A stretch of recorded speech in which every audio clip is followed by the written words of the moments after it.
안녕하세요. 여러분의 건강 파트너입니다. 나이가 들어감에 따라 우리는 건강에 더 많은 관심을 가집니다. 좋은 음식을 찾아 먹고 매일 만보를 걷고 스트레스를 관리하려 노력하죠. 특히 심장은 우리 생명력의 엔진이기에 심장을 보호하는 것은 노년기 삶의 질을 결정하는 가장 중요한 과제입니다. 그런데 말입니다. 여러분이 심장을 위해 기울이는 그 모든 노력을 단숨에 무너뜨릴 수 있는 가장 큰 위협이 여러분의 가장 가까운 곳에 숨어 있다면 어떠시겠습니까? 그것은 식단도, 운동 부족도, 유전적 요인도 아닙니다. 바로 여러분이 매일 아침 저녁으로 한 움큼씩 삼키는 별표 약 상자 안의 알약들 별표입니다. 오늘날 전 세계의 저명한 심장 전문의들은 심각한 경고를 보내고 있습니다. 그들이 우려하는 것은 듣도 보도 못한 희귀 질환이 아닙니다. 바로 우리가 너무나 익숙하게 의사의 처방이라서 혹은 약국에서 쉽게 살 수 있어서 아무 의심 없이 복용해온 평범한 약물들입니다. FDA의 승인을 받았고 전문가가 처방했으며 전 세계 수억 명이 복용하는 이 약물들이 노화된 신체와 만났을 때는 이야기가 달라집니다.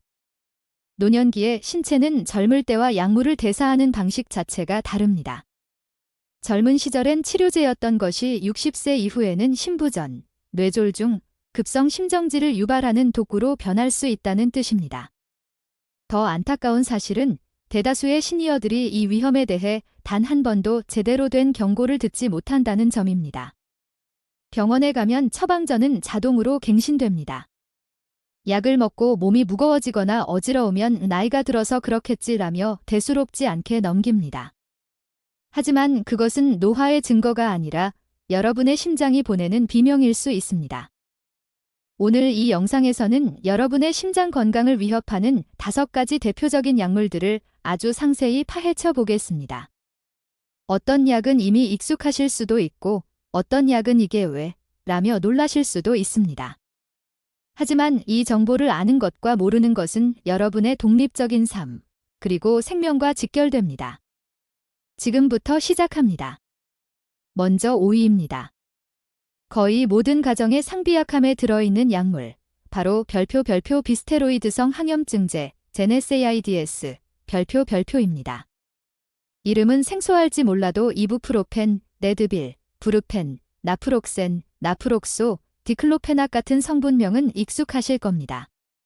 관절염으로 무릎이 쑤실 때, 허리가 뻐근할 때, 혹은 지독한 두통이 찾아올 때 우리는 아무런 망설임 없이 이 알약을 삼킵니다. 효과는 빠르고 가격은 저렴하니까요. 하지만 60세가 넘는 순간 이 편리한 알약은 여러분의 심장에 조용한 테러를 시작할 수 있습니다. 1. 심장과 수분의 위험한 관계. NSAIDs는 단순히 통증만 차단하는 것이 아닙니다. 이 약물은 우리 몸의 화학적 전령인 프로스타글란딘을 억제하는데 문제는 이 물질이 신장의 혈류를 유지하는 데도 핵심적인 역할을 한다는 점입니다. 60세 이후에는 신장 기능이 자연스럽게 예전만 못하게 됩니다.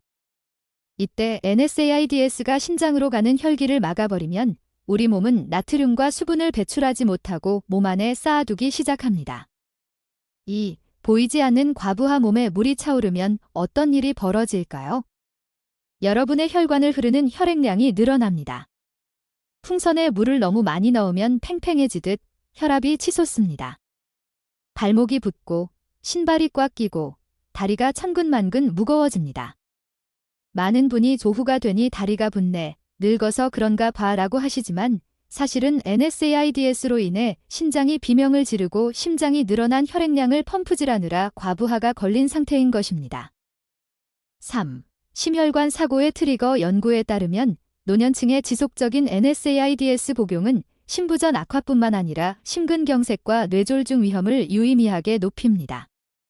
특히 고혈압 약이나 이뇨제를 드시는 분들에게는 더욱 치명적입니다. 신장 기능을 마비시켜 급성 심부전을 일으키는 죽음의 트리오 조합이 될 수 있기 때문입니다. 어떻게 해야 할까요? 통증을 무조건 참으라는 것이 아닙니다. 하지만 매일 습관적으로 NSAIDs를 드시는 것은 멈춰야 합니다. 타이레놀, 아세트아미노펜처럼 심장에 미치는 영향이 적은 대안을 의사와 상담하거나 먹는 약 대신 바르는 파스나 겔 형태의 국소 치료제를 고려해 보세요. 스트레칭이나 온찜질 같은 비약물적 요법도 훌륭한 대안입니다. 4위는 잠 못 드는 밤의 동반자 혹은 불안한 마음을 달래주는 벤조디아제핀계 약물입니다. 로라제팜, 아티반, 알프라졸람, 자낙스, 디아제팜, 바륨 등이 대표적입니다. 잠이 안 와서 고생해 본 분들이라면 이 알약 한 알이 얼마나 달콤한지 아실 겁니다. 요동치던 마음이 차분해지고 순식간에 깊은 잠으로 빠져들게 하니까요. 노인들에게 이 약은 삶의 질을 지켜주는 구세주처럼 느껴지기도 합니다. 하지만 그 이면에는 무서운 대가가 따릅니다. 1. 뇌의 반응 속도를 늦추다. 벤조디아제핀은 중추신경계를 억제하여 뇌를 진정시킵니다. 문제는 이 억제 작용이 뇌에만 국한되지 않는다는 점입니다. 근육의 긴장도를 떨어뜨리고 균형 감각을 관장하는 신경계까지 무디게 만듭니다. 특히 노화된 신체는 이 약물을 분해하는 속도가 매우 느립니다. 어젯밤에 먹은 약 기운이 오늘 낮, 심지어 내일 아침까지도 여러분의 혈액 속을 떠돌며 뇌를 멍하게 만듭니다. 2. 낙상, 노년기 독립성을 앗아가는 주범 밤중에 화장실에 가려고 일어났을 때를 상상해 보십시오. 약 기운에 취해 비틀거리다 중심을 잃습니다. 뼈가 약해진 시니어에게 낙상은 단순한 사고가 아닙니다. 고관절 골절로 이어지면 수개월간 침대에 누워 지내야 하고 이는 근육 손실과 폐렴, 심지어 사망으로 이어지는 급행열차가 됩니다. 3. 치매로 오인되는 약물 부작용. 더욱 심각한 것은 장기 복용 시 나타나는 인지 기능 저하입니다. 기억이 가물가물해지고 정신이 막지 않은 증상을 보고 가족들은 치매가 오는 것 같다며 슬퍼하지만 알고 보니 벤조디아제핀 부작용인 경우가 허다합니다. 대안은 없을까요? 불면증의 가장 효과적인 치료법은 약이 아니라 인지 행동치료 CBTI입니다. 수면 환경을 개선하고 습관을 바꾸는 것이죠. 불안증 또한 가벼운 운동이나 명상 혹은 의존성이 낮은 다른 계열의 약물로 충분히 조절 가능합니다. 무엇보다 이 약은 절대 갑자기 끊어서는 안 됩니다. 심한 금단 현상이 발생할 수 있으므로 반드시 전문가의 도움을 받아 아주 천천히 용량을 줄여가는 테이퍼링 과정을 거쳐야 합니다. 3위는 속쓰림과 역류성 식도염의 국민약, 별표 프로톤 펌프 억제제 PPI, 별표입니다. 오메프라졸, 에소메프라졸, 란소프라졸 등으로 불리는 이 약물들은 위산 분비를 강력하게 차단합니다. 식사 후 찾아오는 타는 듯한 가슴 통증을 순식간에 해결해주니 많은 분이 이 약을 평생 먹어야 할 영양제처럼 생각하시곤 합니다. 1. 위산은 적이 아니라 방어막이다. 우리 몸이 위산을 만드는 데는 다 이유가 있습니다. 위산은 음식물을 소화할 뿐만 아니라 외부에서 들어오는 세균을 죽이는 강력한 살균제 역할을 합니다. 그런데 PPI를 장기간 복용하여 위산이 거의 없는 상태가 지속되면 어떻게 될까요? 우리 몸은 무방비 도시가 됩니다. 특히 클로스트리디움 디피실이라는 무서운 장내 감염균에 취약해져 심각한 설사와 탈수를 겪게 됩니다. 2. 영양소 도둑 PPI 위산이 부족하면 우리 몸은 필수 미네랄을 흡수하지 못합니다. 칼슘 흡수가 안 되면 뼈가 푸석푸석해집니다. 노인들의 골다공증성 골절 위험이 급증합니다. 마그네슘 수치가 떨어지면 심장 근육에 전기적 신호 이상이 생겨 부정맥이 발생할 수 있습니다.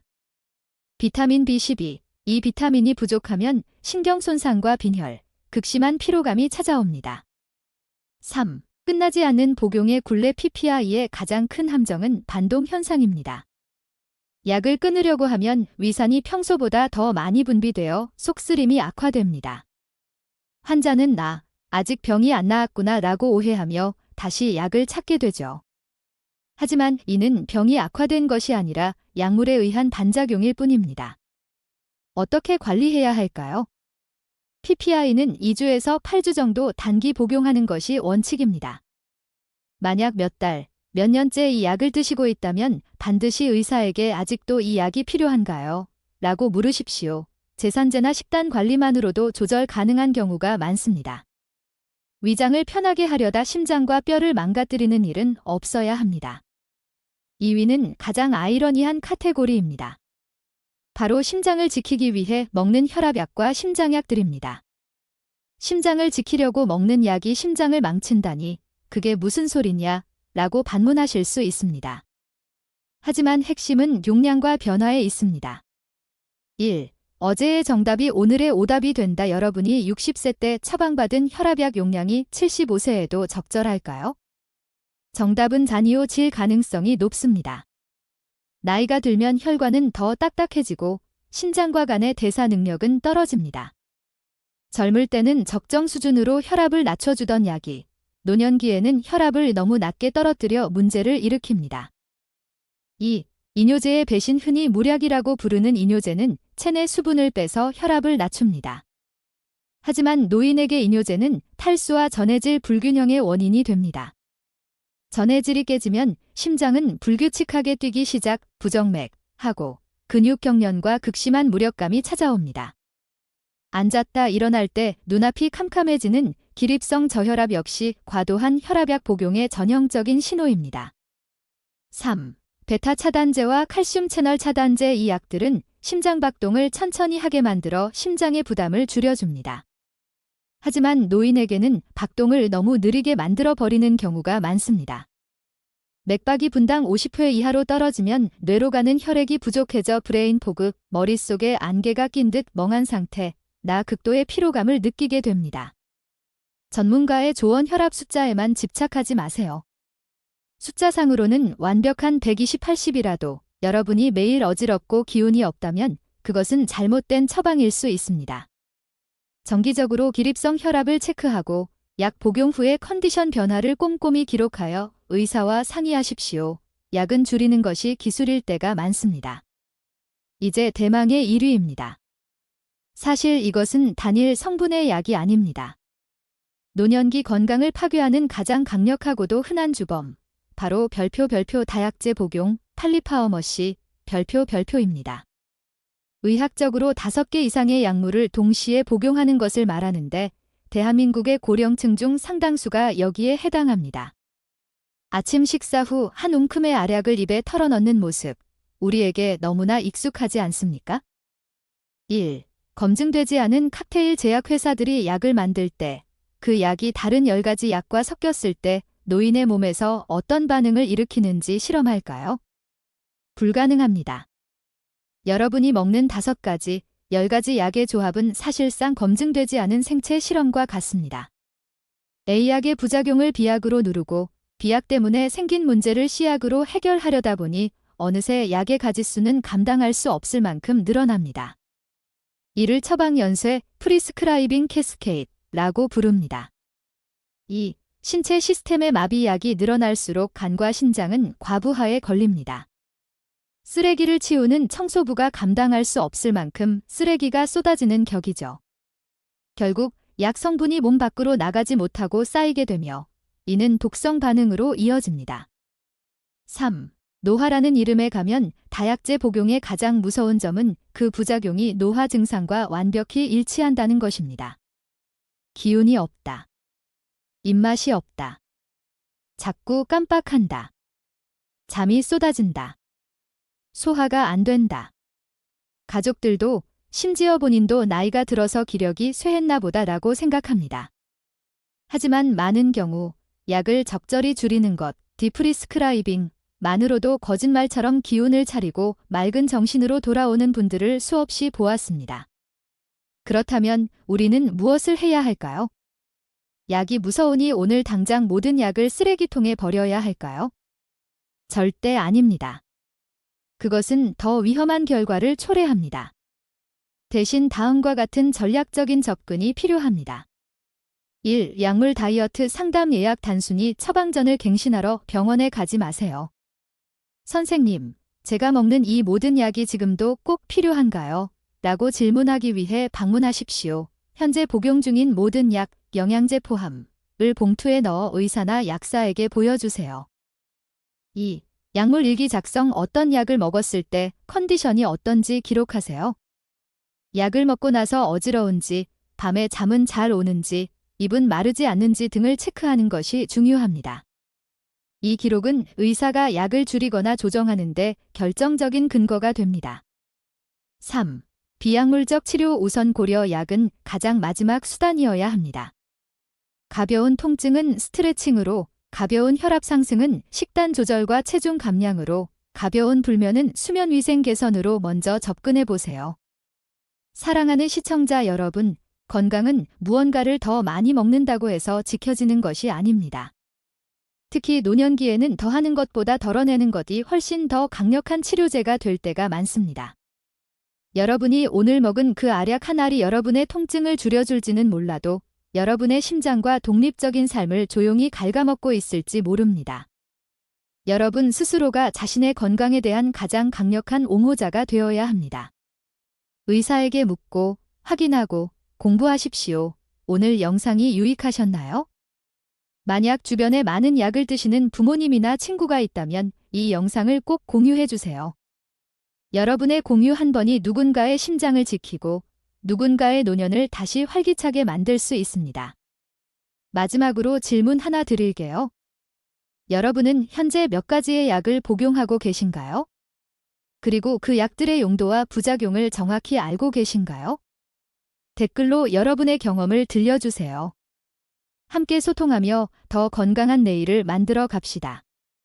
구독과 좋아요, 알림 설정은 여러분의 건강을 지키는 가장 쉬운 방법입니다. 저는 다음 영상에서 더 깊이 있고 유익한 건강 정보로 찾아뵙겠습니다. 시청해주셔서 감사합니다.